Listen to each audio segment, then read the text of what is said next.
নমস্কার, দেখছেন কলকাতা টিভি। আপনাদের সঙ্গে রয়েছি আমি ঋষিকেশ। শুরু করছি নারদ। আজ একাধিক বিষয় রয়েছে রাজ্য রাজনীতিতে তোলপাড় করা বিষয় নিঃসন্দেহেই রয়েছে। যে এই আমরা দেখেছি মুর্শিদাবাদের বিজেপি বিধায়ক তিনি বাংলা ভাগের দাবি করছেন, কিংবা বিজেপির বিধায়ক ঋষিকান্ত দুবে তিনিও দাবি করছেন যে মুর্শিদাবাদ মালদাকে নিয়ে কেন্দ্রশাসিত অঞ্চল গঠন করা হোক, বিহার ঝাড়খণ্ডের থেকে আরও বেশ কয়েকটি জেলা নিয়ে। এরই পাশাপাশি এ রাজ্যের সোনারপুরে জামালের বাড়িতে পুলিশের অভিযান। জামালকে এর আগে অবশ্য গ্রেপ্তারও করেছে। জামালকে নিয়েই এই তল্লাশি অভিযান চালায় পুলিশ। বাড়িতে 15,000 লিটার জলের ট্যাঙ্কের হদিশ পাওয়া গেছে, তবে সেই ট্যাঙ্কে জল ছিল না। তদন্তে পুলিশ, বেশ কিছু নথি উদ্ধার হয়েছে, হার্ড ডিস্ক উদ্ধার হয়েছে। দেখব একটু প্রতিবেদন। জামালের বাড়িতে ট্যাঙ্ক রহস্য, পুলিশি অভিযানে জলের ট্যাঙ্কের হদিশ। জলহীন 15,000 লিটার ট্যাঙ্ক, বেশ কিছু নথি, হার্ড ডিস্ক উদ্ধার করে পুলিশ। 19শে জুলাই গ্রেফতার করা হয়েছিল সোনারপুর কাণ্ডের মূল অভিযুক্ত জামাল সর্দারকে। এক সপ্তাহ পর 26শে জুলাই জামালকে সঙ্গে নিয়ে তার বাড়িতে অভিযান সোনারপুর থানার পুলিশের। জামালের বিরুদ্ধে বিস্ফোরক দাবি এক অভিযোগকারিনী। জামালের ঘরে বেআইনি অস্ত্র ছিল, সেই অস্ত্র দিয়েই ভয় দেখাতো জামাল। এমনকি শিকল দিয়ে বেঁধে রাখা হতো বলেও দাবি অভিযোগকারিনী। ওর পিছন সাইডে ঘরের গেট আছে, সামনের দিকে ঘরের গেট আছে। পুলিশ বলছে যে ওর হচ্ছে করে ঘর পাহারা দিচ্ছে। ঘর পাহারা দেওয়া কারণ ওর ঘরে বেআইনি অস্ত্র ছিল, নেপালা ছিল, বন্দুক ছিল, যেসব দিয়ে মানে আমাদের ভয় দেখাতো। সেসব ওর ঘরে তো কোনো কিছু সার্চ করা হয়নি। বড়বাবু হচ্ছে কারে বললো সার্চ করবো, একটা কোড অর্ডার নিতে কতদিন সময় লাগে। সেই 16 তারিখ থেকে আর এই 26 তারিখ হয়ে গেল, সবে আজকের এসে বলছে ঘরে কিছু নেই। তার মানে পুলিশ ওর সহযোগিতা করে মাল জল সব বার করে দিয়েছে, দিয়ে তারপরে পুলিশ এসছে, এখন এসে বলছে ঘরে কিছু নেই। ওই আধার কার্ড ডিবিআর আর বাদ এগুলো স্যার জানে। ওই খালি ওই জলের ট্যাঙ্কিটা ছিল ভাঙা। যেখানে সালিশি বসতো সেখানেই মেলে ট্যাঙ্কের হদিশ, যা ভাঙে সোনারপুর থানার পুলিশ। যেখানে শিকল বাঁধার হুক ছিল সেখানেই মাটির তলায় একটি চেম্বারের সন্ধান মেলে। কি কারণে ওই চেম্বারটি ব্যবহৃত হতো তা খতিয়ে দেখছেন পুলিশ কর্মীরা। যদিও পুলিশ সূত্রে খবর, জামাল দাবি করেছেন জলের ট্যাঙ্ক হিসেবে মাটির তলার ওই চেম্বারটিকে ব্যবহার করতেন। প্রায় ঘন্টা দেড়েক ধরে চলে তল্লাশি অভিযান।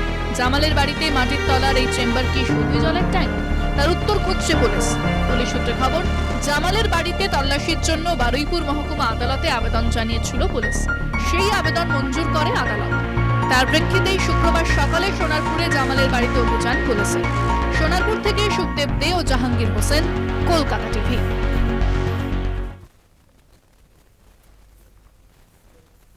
আজ এই বিষয় নিয়েই আমরা আলোচনা করব, যেখানে এক নির্যাতিতা মহিলা অভিযোগকারিনী, তিনি অভিযোগ করছেন যে জামালের সঙ্গে পুলিশের একটা কোথাও গিয়ে যোগসাজশ রয়েছে। আর এমন একটা রাজপ্রাসাদ তৈরি করা হলো যেখানে কচ্ছপ পোষা হতো, ঘোড়া পোষা হতো, এমনকি এই বিপুল পরিমাণ জল ধরে তেমন একটি ট্যাঙ্ক, যদিও সেই ট্যাঙ্কে জলই নেই। আজকে আমরা এই বিষয় নিয়ে আলোচনা করব। যারা রয়েছেন আমার সঙ্গে, রয়েছেন বিজেপির পক্ষ থেকে গৌতম চক্রবর্তী, স্বাগত আপনাকে। রয়েছেন তৃণমূল কংগ্রেসের পক্ষ থেকে প্রদীপ চক্রবর্তী। আমি প্রদীপ দা আপনাকে দিয়ে শুরু করতে চাইবো আমাদের আজকের এই অনুষ্ঠান। এই যে জামালের বাড়িতে, জামালের যে বাড়ি তো নয়, রাজপ্রাসাদ বলা যেতে পারে, এই প্রাসাদ গড়ে উঠলো, সেখানে সালিশি সভা বসতো, যদিও তাকে গ্রেপ্তার করা হয়েছে, কিন্তু এত সব কাণ্ড কারখানা ঘটতো, কেউই কিছু জানতে পারলো না।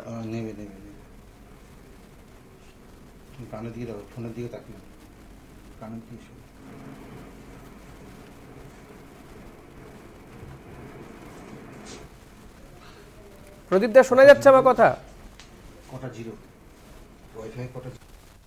কোনোভাবে হয়তো যোগাযোগ বিচ্ছিন্ন হয়ে গিয়েছে। গৌতম দা, আপনার কি মনে হয় এই যে দীর্ঘদিন ধরে এইখানে এমন একটা ঘটনা ঘটে যাচ্ছে, এখানে রাজপ্রাসাদ গড়ে তোলা হয়েছে, সালিশি সভা বসানো হচ্ছে, কচ্ছপ পোষা হয় কিংবা ঘোড়া পোষা হচ্ছে, এত বিপুল পরিমাণ জল ধরে এমন একটা ট্যাঙ্ক বা সুড়ঙ্গ, কি মানে কি বলবো, পাতাল ঘর, কেউ কিছু জানতো না? দেখুন, বিষয়টা সবাই জানতো। জানার মধ্যে যেমন সোনারপুর থানা, আমাদের নবান্ন, কালীঘাট, সেই অবধি তৃণমূলের নেতারা পুরো চেন ওয়াইজ সবকিছু পাঠাতো, টোটাল কালেকশন, তাদের সারা মাসের যা কালেকশন তারা পাঠাতো। থানার নজরে সবকিছু ছিল। এই যে নির্জিতাতা বলছেন যে 16 তারিখে ধরেছে, 26 তারিখে যাচ্ছে সার্চ করতে, এই টাইম পিরিয়ডের মধ্যে যা যা ছিল সব সরিয়ে দেওয়া হয়েছে। আসলে পুলিশের কিছু করার নেই। কালীঘাট থেকে অনুমতি না এলে তারা কোনো তৃণমূল নেতার বাড়িতে সার্চ করতে যেতে পারবে না, তাদের ক্ষমতা নেই দাদা। এরকম সুড়ঙ্গ, এরকম জল ট্যাঙ্কি কত তৃণমূল নেতার বাড়িতে আছে, সেটা মানে আপনারা যদি দেখেন প্রত্যেকের বাড়িতে গিয়ে দেখতে পাবেন এইটা রয়েছে। কারণ তারা এখন কোর্ট খুলে বসেছে, ওই ট্যাঙ্কির ভেতর লোকদের বসিয়ে দিনের পর দিন অত্যাচার করত, শিকল বেঁধে রাখতো। তালিবানি একটা সরকার চলছে আমাদের পশ্চিমবঙ্গে, এবং সবাই জানে তৃণমূলের উচ্চ নেতৃত্ব, লোকাল প্রশাসন, জেলা প্রশাসন সবার নজরে আসে, কারণ তারা মাসিক টাকাটা পৌঁছে দিত। এই হচ্ছে মূল বেশ, বিষয়। প্রদীপ দা কি বলবেন? যে সবাই জানে অথচ কেউ কোনোদিন কিছু বলতে সাহসই পেল না, পুলিশও কিছু জানতে পারলো না। প্রথম কথা বলি যে আজকে যে ঘটনাটা নিয়ে এত হইচই হচ্ছে, সোনারপুর সম্বন্ধে আমি আমার রাজনৈতিক জীবনে কোনোদিন শুনিনি এই জামাল উদ্দিন বলে কেউ তৃণমূল কংগ্রেস করে, ঠিক আছে? আর আমার দল কোনোদিন এই রকম ব্যক্তিকে সমর্থন করেও না। আর যারা বিজেপি এসব কথা বলছে তাদের এটা অভ্যাসে পরিণত হয়েছে। তারা দীর্ঘকাল ধরেই এই একই অভিযোগ করে আসছে, কিন্তু এই অভিযোগের কোনো সারবর্তার নেই। কারণ এখন কেউ কোনো অপরাধী যদি ধরা পড়ে, সেই অপরাধী গায়ে তৃণমূল কংগ্রেস তকমা লাগিয়ে দেওয়া হচ্ছে। মানে যেহেতু শাসক দল ক্ষমতায় আছে এবং শাসক দলের ছত্রছায়ায় যেন সমস্ত কিছু হচ্ছে, এটা কিন্তু বাস্তবিক নয়, ঠিক আছে? আজকে শাসক দলে বহু ভালো নেতা আছে যারা মানুষের জন্য কাজ করে যাচ্ছে, সেগুলো কিন্তু আপনারা যেরকম চ্যানেলে তুলে ধরেন না, সেরকম ভাবে বিরোধীরাও কিন্তু সেদিকে তাদের চোখ যায় না। আপনারা যদি একটু খোঁজ খবর নিয়ে দেখবেন, এদের পুরনো ইতিহাস যদি খোঁজা হয়, তাহলে এরা কেউই তৃণমূল নয়। কারণ এই সোনারপুরটা তো, কিন্তু প্রদীপ দা শাসক দলের, আমি আপনার কথাকে যদি ধরেও নিই যে আপনি ঠিক বলছেন যে সত্যি হয়তো তৃণমূল নয়, কিন্তু কোথাও শাসক দলের পৃষ্ঠপোষকতা, ছত্রছায়া না থাকলে এমন একটা রাজপ্রাসাদ গড়ে উঠতে পারে, তার ভেতরে এত সব কাণ্ড কারখানা ঘটতে পারে, দিনের পর দিন সালিশি সভা বসছে, অত্যাচার হচ্ছে, আশপাশে মানুষজন টু শব্দটি করতে পারছেন না, পুলিশ প্রশাসন কিচ্ছু জানতে পারে না। বিরোধী দলের সঙ্গে যুক্ত থাকা বা একদম কোনো রাজনৈতিক ছত্র, আমি বিরোধী দলও বললাম না প্রদীপ দা, কোনো রাজনৈতিক ছত্রছায়ার না থাকলে এই ধরনের ঘটনা ঘটাতে পারে কেউ? দেখুন, এখন একটা ব্যাপার হচ্ছে যে এই সমস্ত যারা করে পুলিশের নজর এড়িয়ে করছে, এবং এলাকায় যারা এদেরকে মদত দেয়, আমি বলবো পুলিশকে শুধু এই দোষীদের ধরা উচিত না, তার সাথে সাথে যারা মদত দিচ্ছে, সেটা যদি আমার দলের কোনো ব্যক্তি হয় বা প্রশাসনের কোনো পদাধিকারী হয়, তাদের বিরুদ্ধেও ব্যবস্থা নিতে বলবো। তার কারণ আমার নেত্রী মমতা বন্দ্যোপাধ্যায় এবং অভিষেক বন্দ্যোপাধ্যায় আমাদের যুব সেনাপতি, সে কখনো এইরকম নোংরামিকে বা এইরকম সালিশি সভার নামে মানুষের উপর অত্যাচার করা, এটাকে আমার দল কখনো সমর্থন করে না। আর আমার দলের প্রয়োজন হয় না এই সমস্ত লুম্পেনদের টাকা ইনকামের পয়সা, আমাদের দলের প্রয়োজন নেই। বেশ, গৌতম দা কি বলবেন? প্রদীপ দা যে কথা বলছেন যে তারা এই বিষয়গুলোকে কোনোভাবেই এন্ডোর্স করেন না, কিন্তু একের পর এক ঘটনা প্রকাশ্যে আসছে। অবশ্য দেখেছি কতদিন বাদে তিনি গ্রেপ্তার হলো, নবান্নের অনুমতি নিয়ে পুলিশ গ্রেপ্তার করলো, বুক ফুলিয়ে সে কোর্টের ভেতর ঢুকছে। জেসিবি কে দেখলাম, সাদ্দামকে দেখলাম। এরা যে যদি বলে যে এরা কেউ তৃণমূলের সঙ্গে যুক্ত নয়, কেউ তৃণমূলের বিধায়কের ডান হাত, কেউ বাঁ হাত, কেউ পুরো পঞ্চায়েত চালায়, আসলে ঘটনাটা যখন কেউ সামনে চলে আসছে তখনই তৃণমূল কংগ্রেসের দলটা তাদের কাছ থেকে পিছিয়ে আসছে। কিন্তু এই পেছনোর আগে তারা একটা সিদ্ধান্ত নিচ্ছে যে কার থেকে আমরা পেছবো আর কার সঙ্গে আমরা থাকবো। এই যে পার্থবাবু যখন অ্যারেস্ট হলেন, পার্থবাবু অ্যারেস্ট হওয়ার পর আমাদের মাননীয়া কত কি বললেন, কিন্তু তার বাড়ি থেকে, তার বান্ধবীর বাড়ি থেকে কোটি কোটি টাকা উদ্ধার হলো। এটা পশ্চিমবঙ্গের মানুষ, পশ্চিমবঙ্গের জনগণের কাছে পরিষ্কার যে তৃণমূল দল, তৃণমূলের নেতৃত্বরা যে এই লুম্পেন, উনি যেটা বলছেন পার্থবাবু, লুম্পেন, এই লুম্পেনদের সঙ্গে যে অতঃপরিতভাবে জড়িত সেটা একদম পশ্চিমবঙ্গের মানুষ জেনে গেছে দাদা। আর প্রশাসনের কিছু করার নেই। নবান্নর অর্ডার, কালীঘাটের অর্ডার না আসা অবধি কোনো নেতার বাড়িতে যাওয়ার ক্ষমতা নেই প্রশাসনের। বেশ, আমাদের একটা বিরতির সময় হয়ে গেছে, একটা বিরতি নিয়ে আবারও এই অনুষ্ঠানে আমরা ফিরে আসব, সঙ্গে থাকবেন। ফিরলাম বিরতির পরে। আমি প্রদীপবাবু আপনার কাছে আসবো, যে অভিযোগ উঠছে এবং একজন অভিযোগকারিনীর বক্তব্য আমরা শুনিয়েছি, তিনি বলছেন যে এই জামাল সর্দারের বাড়িতে তল্লাশি চালানো হয়নি সেভাবে। যদি তল্লাশি চালানো হতো তার বাড়ি থেকে অস্ত্র উদ্ধার করা যেত, অস্ত্র ছিল তার বাড়িতে, অস্ত্র দেখিয়ে ভয় দেখানো হতো রীতিমতো। তাহলে তো এখানে তো পরিষ্কার যে কোথাও গিয়ে তার যে অভিযোগ, একটা পুলিশের সঙ্গে জামাল সর্দারের যোগসাজশের অভিযোগ তিনি করছেন। দেখুন, আমি একটা জিনিস বুঝি, যিনি অভিযোগ করছেন তিনি থানায়, তিনি যখন এত কিছু জানেন, তার মানে তার যাতায়াত ছিল, তাহলে তিনি থানায় গিয়ে কেন অভিযোগটা আগে জানাননি যে তার ঘরের ভেতরে এই আছে, সেই আছে, অমুক আছে, তমুক আছে। আজকের নতুন করে এই জিনিসগুলো তিনি তো অভিযোগ করছে তার নির্যাতনের শিকার হয়েছে এবং এর সঙ্গে ভয়ে যেতে পারেননি। পরিবেশটাই এমন থাকে যে ভয় যেতে পারছেন না পুলিশ। আমরা এটা মেনে নিচ্ছি। আর পুলিশের বিরুদ্ধেই অভিযোগ করছেন যোগসাজশে, কোথায় যাবেন? গ্রামের গরিব গুরবা মানুষ, সেই অ্যাটমসফিয়ার থাকতে হবে তো। সোনারপুর থানার এগেনস্টে আমি, দেখুন, আজকে সোনারপুর থানা তো আজকের নয়, সোনারপুর থানার এগেনস্টে এরকম কোনো ঘটনা আমার জানা নেই যে এরকম এই প্রতাপনগর যে অঞ্চলটা বলছেন, সেই প্রতাপনগর অঞ্চলে বিগত দিনে এরকম কোনো ঘটনা ঘটেনি। এখন এইটা একটা ইনসিডেন্ট ঘটেছে তাই মানুষ জানতে পারছে, তাহলে এতদিন কেন জানতে পারলো না? এলাকার যারা বিরোধী কোনো একটা দিনে ইনসিডেন্ট, হঠাৎ করে কেউ একটা গুলি চালিয়ে দিয়ে চলে গেল, এমন বিষয় কি এটা? প্রদীপদা যেটা আপনি বলছেন এমন তো নয় বিষয়টা। ঘটনাটা পার্থবাবু,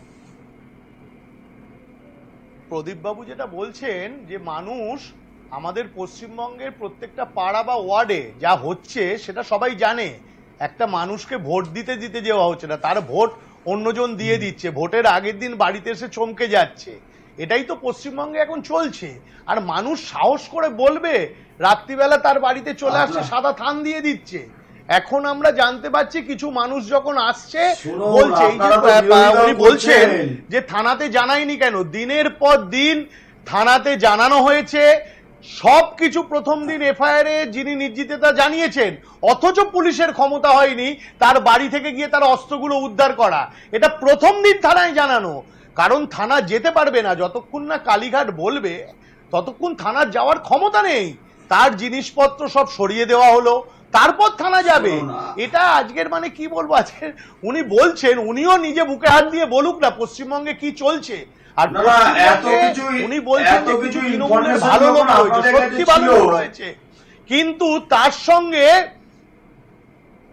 থানাতে জানানো হয়েছে, সবকিছু জানানো। মানুষ ওখানকার পাশের বাড়িতে গিয়ে জিজ্ঞেস করুন, ওই পাড়ায় গিয়ে জিজ্ঞেস করুন, গোপনে বলবে আপনাকে, কিন্তু সামনে বলতে পারবে না, কারণ প্রত্যেকের কোমরে মেশিন।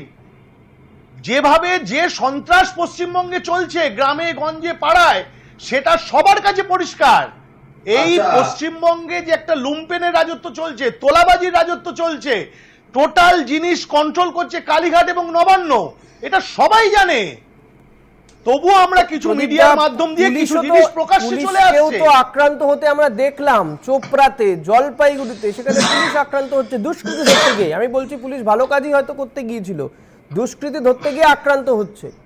আবার এটাও ঠিক যে মালদাতে সেখানে ডাকাতির ঘটনা, সেখানে পুলিশ দ্রুত 4 জনকে গ্রেপ্তার করেছিল ঘটনার পরে পরে। তেমন ঘটনা তো ঘটছে, তাহলে মানুষ কোথায় যাবে, নিরাপত্তা কোথায় যেখানে পুলিশই আক্রান্ত হয়ে যাচ্ছে? শুনুন, পুলিশ পশ্চিমবঙ্গে যেভাবে কাজ করছে, পুলিশ মন্ত্রী বলতে পারবে। আমার মনে হয় আইনের শাসন যেভাবে আছে এবং গণতন্ত্র যেরকম আছে, যিনি বলছেন বিজেপি শাসিত রাজ্যগুলোতে একটু ঘুরে আসুন। আজকের এই দেখবেন ত্রিপুরায় একজন বিজেপির একজন পঞ্চায়েত সদস্য 26 কেজি গাঁজা এবং কাশি সিরাপ, এই সিরাপ ত্রিপুরায় তো সমেত ধরা পড়েছে, পঞ্চায়েত ভোটের BSF আগে কার্ডে 70% এবং আসনে সেই জিতে গেছে BSF BJP। আক্রান্ত হয়েছে। ত্রিপুরায় তো পঞ্চায়েত ভোটের আগেই 70% আসনে জিতে এটা তো গেছে। বাস্তব আপনাকে তৃণমূল বলছি। বিধায়ক পশ্চিমবঙ্গে তৃণমূল বিধায়কের ডান হাত একজন তৃণমূল মহিলাকে পশ্চিমবঙ্গ রাস্তায় ফেলে বেতের বাড়ি পশ্চিমবঙ্গ মারছে, আপনারা- পশ্চিমবঙ্গের মানুষ সেটাকে দেখছে। না না আগে না, না, সেটাকে কি পশ্চিমবঙ্গটাই তৃণমূল দেখুন, কংগ্রেস যে দল পশ্চিমবঙ্গে সমর্থন আমরা বাস করছে? করছি, না সেই আমার পশ্চিমবঙ্গ নেত্রী বা আমার কিভাবে দল যাচ্ছে? বা প্রশাসন তাদেরকে আজকে সমর্থন সেই করছে, সেটা বলুন। সেই আমরা কখনো যে আজ পর্যন্ত একজন এরকম যে দেখিনি একজন মহিলা যে চুল কেটে দুষ্কৃতীদের দিচ্ছে, আশ্রয় বেতের বাড়ি তৃণমূল মারছে, কংগ্রেস। কদিন বাদে সেই আসামিকে গ্রেপ্তার হলো। না না শুনুন, এটা সেই কেউ দিন দেখ- রাতেই তো সেই আসামিকে গৌতম দা, গ্রেপ্তার একদম করা গৌতম দা, দরকার। please, কদিন সেটা বাদে বলুন, গ্রেপ্তার হলো? আপনার কাছে আসবো আমি, গৌতম দা, প্লিজ। ব্যক্তিগতভাবে সে তার দায়িত্ব নিয়ে করছে, এর পেছনে দলের কোনো যোগাযোগ নেই এবং এর সঙ্গে প্রশাসনের কোনো যোগাযোগ নেই। ব্যক্তিগতভাবে আমি যদি নিজেকে মনে করি আমি দলের সাথে যোগাযোগ আছে বলে আমি এলাকায় সন্ত্রাস করতে পারি, আমি এলাকায় মানুষের উপর অত্যাচার করতে পারি, সেটা তাহলে এরা এত সাহস, যারা যেটা করছে, আমি ধরলাম যে তাদেরকে আপনি পুলিশ আপনি arrest যা করছে। বলছেন যে দল এন্ডোর্স করছে না, কিন্তু তাহলে এরা এত সাহস কোথা থেকে পেয়ে যাচ্ছে দাদা? কোথা থেকে এই ধরনের ঘটনা ঘটে যাচ্ছে? একটা দুটো তো নয়। না, না, কিছু এই কিছু সাদ্দাম শুনুন। বলুন, এই জামাল বলুন, কিছু কিছু জেসিবি মানুষ- বলুন, জয়ন্ত বলুন, শেখ শাহজাহান বলুন, যতক্ষণ না মানে গুরুতর একটা অভিযোগ আসছে, বিরাট করে অভিযোগ যাদের হচ্ছে, কথা ততক্ষণ বলছেন, তাদের বিরুদ্ধে সত্যিকারের ব্যবস্থাই কথা হচ্ছে না। বলছি, শুনুন, আমি তো দীর্ঘদিন সোনারপুর অঞ্চলে রাজনীতি করি, আর এই সোনারপুরটা যখন অবিভক্ত সোনারপুর ছিল তখন এই জামাল উদ্দিন বলে কেউ একজন তৃণমূল কংগ্রেস করে, আমার কিন্তু জানা নেই, সত্যিকারের কথা বলছি। কারণ জামাল উদ্দিন এই নামটা নতুন শুনলাম যেদিনকে এরকম একটা ঘটনা ঘটলো, এবং তার সাথে সরাসরি শাসক দলের তকমাটা লাগিয়ে দেওয়ার চেষ্টা করছে বিরোধীরা। আপনি জানেনই না, বিরোধীদের কোনো পায়ের আপনি তলার জানেন মাটি না নেই। যে এমন একটা প্রাসাদ গড়ে জামাল উদ্দিন প্রাসাদ বানিয়ে ফেলেছে, সালিশি সভা হচ্ছে। তাহলে দলের নিয়ন্ত্রণ কোথায়? দল জানতে পারছে না কে দলের নাম দেখুন, করে। আমি বলছি তাহলে দলের নাম করে আমার- অন্য কেউ তার সুযোগ নিতে পারে। তাহলে তো দলের একটা সিস্টেম থাকা উচিত, তাই নয় কি সেটা গৌতম দেখুন, দা? সেটা কিছু কিছু জায়গায় ঘটনা ঘটছে, শুনুন, কিছু কিছু জায়গায় ঘটছে। দেখুন এই বেশ, যে আমি- এই আমি- যে আমি- উনি আমি- বলছেন, ব্যবস্থা নিচ্ছে। গৌতম দা এবারে কাছে গেছি, বলছেন বলছেন প্রদীপ যে দা।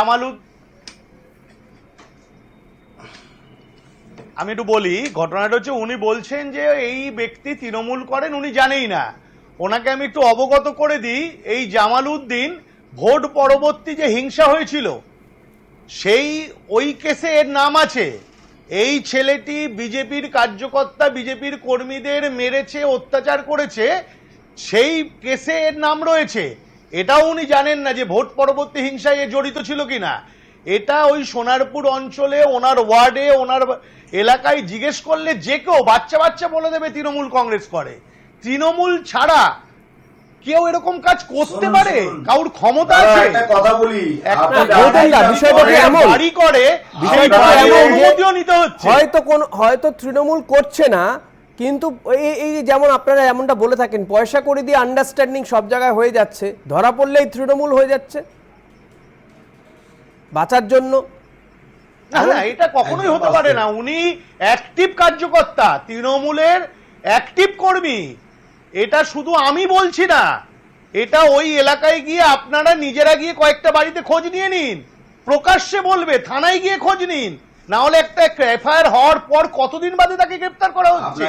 উনি বলছেন প্রদীপ দা, যে না গ্রেপ্তার প্রদীপ হচ্ছে, অ্যারেস্ট দা। হচ্ছে। যে মেয়েটিকে খবর, রাস্তায় ফেলে বেতের শুনুন, বাড়ি মারলো, পশ্চিমবঙ্গের কতদিন ভুয়ো বাদে খবর। গ্রেপ্তার হলো সে?